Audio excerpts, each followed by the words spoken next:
Hey guys, നമ്മളിത് വിഷുവിനെടുത്ത video ആണ്. ഇപ്പോഴാണ് ഇത് ഇടാൻ സമയം കിട്ടിയത്.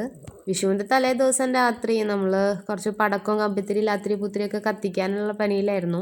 പുതുതായി ഇറങ്ങിയ കുറച്ച് ഐറ്റംസ് നമ്മൾ വാങ്ങിയിട്ടുണ്ടായിരുന്നു. അത് എങ്ങനെയാണ് കത്തിക്കുക, എവിടെയാണ് കത്തിക്കാന്നൊന്നും അറിയാത്തതുകൊണ്ട് പലതും വെച്ചിട്ട് ഓടായിരുന്നു.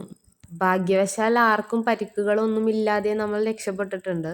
പിന്നെ നമ്മുടെ സ്ഥിര ഐറ്റംസ് നമ്മൾ വാങ്ങിയിട്ടുണ്ടായിരുന്നു. ആകാശത്ത് പോയി പൊട്ടുന്നതും തലച്ചക്കറും മേശപ്പൂവും എല്ലാം വാങ്ങിയിട്ടുണ്ടായിരുന്നു. കൂട്ടത്തിൽ ഈ ഐറ്റായിരുന്നു ഒട്ടും പ്രതീക്ഷിക്കാത്തത്. ഇത്രയും സൗണ്ട് ഉണ്ടാവുമെന്ന് ഒട്ടും പ്രതീക്ഷിച്ചില്ല. പിന്നെ കൂട്ടത്തിൽ എനിക്ക് ഏറ്റവും ഇഷ്ടമായത് ഈ ഐറ്റായിരുന്നു. ഇതെന്തോ പീക്കോക്കെന്നോ എന്തായിരുന്നു പേര്. എന്തായാലും കാണാൻ നല്ല ഭംഗിയുണ്ടായിരുന്നു.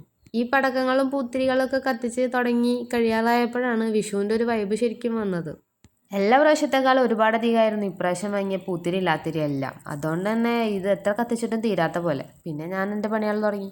പിള്ളേരൊക്കെ ഉറങ്ങാൻ പോയതിന് ശേഷമാണ് ഞാൻ കണി വയ്ക്കാൻ തുടങ്ങിയത്. അങ്ങനെ രാവിലെ എണീറ്റ് കണി കാണാനുള്ളതെല്ലാം സെറ്റാക്കി ഞാൻ ഉറങ്ങാൻ പോവുകയാണ്. ഇപ്രാവശ്യം കണി വയ്ക്കാൻ ഒന്നും പുറത്തുനിന്ന് വാങ്ങിയിട്ടില്ല. എല്ലാം അച്ഛൻ കൃഷി ചെയ്തുണ്ടാക്കിയ സാധനങ്ങൾ തന്നെയാണ്. അതുകൊണ്ട് തന്നെ അത് കാണാനൊരു പ്രത്യേക രസമുണ്ടായിരുന്നു. പിന്നെ ഞാൻ രാവിലെ എണീറ്റ് കുളിച്ചു, താഴെ പോയി വിളക്ക് കൊളുത്തിയിട്ട് അമ്മേനെ അച്ഛനെയും വിളിച്ചു. അത് കഴിഞ്ഞ് ഞാൻ വിബ്യേട്ടനെ വന്ന് വിളിച്ച് കണി കാണിക്കാൻ കൊണ്ടുപോയി.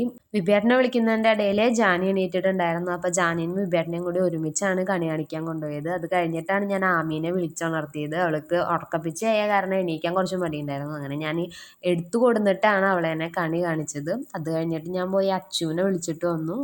അച്ചും സിതാനും കൂടി ഒരുമിച്ചാണ് കണി കണ്ടത്.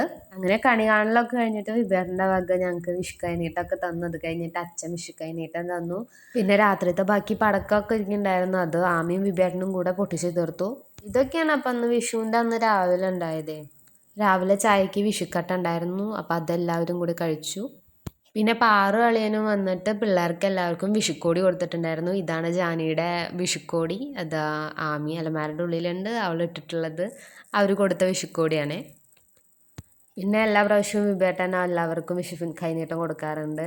അത് ജസ്റ്റ് ഞാനൊരു ഹാപ്പി വിഷുവും കൂടെ എഴുതി സെറ്റ് ചെയ്ത് വയ്ക്കുന്നു എന്നുള്ളത് മുന്നേ സെറ്റാക്കി വെച്ചതാണ്. അതൊരു രസമാണ് എല്ലാവർക്കും കൊടുക്കുമ്പോൾ. അത് കൊടുക്കാൻ വേണ്ടിയിട്ട് ആമിയും വിബേട്ടനും സിതാനും കൂടിയിട്ടാണ് പോയത്.